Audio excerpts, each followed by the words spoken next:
Bonjour à toutes et à tous et bienvenue une fois encore sur le plateau Edemos Info. Comme vous le savez, cette chaîne a pour but de vous partager les informations liées à la procédure à suivre pour étudier au Canada en 2022.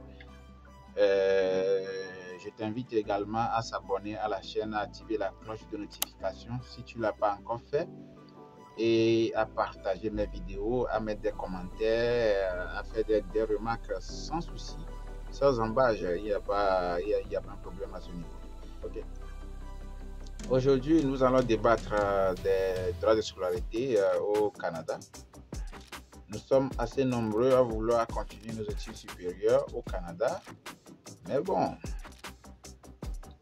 nous ne sommes pas au parfum des droits de scolarité. Cette vidéo vous donnera un aperçu sur les cours de la scolarité au Canada. Donc, une première des choses à savoir, c'est que tant qu'on est étudiant étranger ou bien étudiant international, on n'a pas les mêmes avantages que les nationaux ou bien avec les pays qui ont signé une entente avec le gouvernement du Canada. Donc, il y a ce qu'on appelle les droits de scolarité supplémentaires qui s'ajoutent aux droits de scolarité initiaux. Déjà, c'est ce qui fait que par année, un étudiant peut se retrouver avec 25 000 $, 20 000 $ comme droit de scolarité à payer. Bon, pour le premier cycle, c'est-à-dire la licence, ce qui équivaut au baccalauréat au Canada. Donc, pour une année de 30 crédits, vous devez prévoir entre 20 000 et 25 000 $ comme droit de scolarité par année.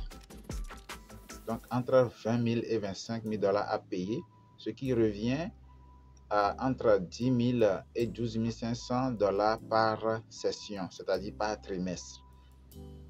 Donc, c'est ce que vous devez prévoir comme droit de scolarité par année. Ce n'est pas si facile.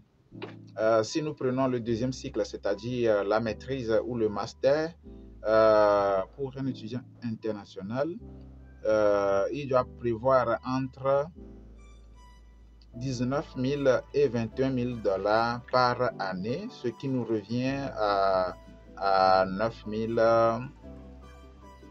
000 et 10 500 par session. Si nous voyons du côté de nos amis du troisième cycle, c'est-à-dire le doctorat, pour ceux qui ont une admission au doctorat, vous devez prévoir 18 000 $ canadiens par année sans bourse.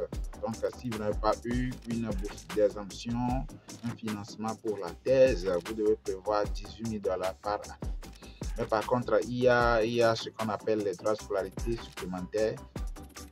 Une exemption plutôt, il y a ce qu'on appelle une exemption des droits de scolarité pour tous ceux qui ont une admission ou bien une inscription au doctorat, c'est-à-dire au troisième cycle. Ce qui fait que quasiment au troisième cycle, ces étudiants ne payent rien, c'est-à-dire ne payent quasiment rien. Ne payent quasiment rien. Donc, avec une exemption, vous pouvez payer par année entre 3 500 et 4 000 $ comme droit de scolarité. Donc, si on ramène ça par session, c'est entre 1 500 et 2 000 $ par session. Donc, c'est très beau de faire le doctorat au Canada, mais il va falloir se battre comme un beau diable pour avoir l'admission, c'est-à-dire pour avoir une inscription. Donc, pour avoir une inscription, nous tous, nous savions que on se base sur les résultats académiques antérieurs. Donc, c'est ça qui détermine si vous devez avoir une admission au doctorat ou pas. Donc, en grosso modo, ce sont les droits de scolarité que vous devez prévoir pour si vous voulez ou bien si vous désirez étudier au Canada. Donc, vous devez prévoir ces frais pour payer vos cours d'études. Donc, c'est ça. C'est pas si facile d'étudier au Canada. Donc, c'est ça qui fait que bon nombre sont déjà éjectés dès la connaissance des droits de scolarité. Ils se disent que non, ils ne peuvent pas.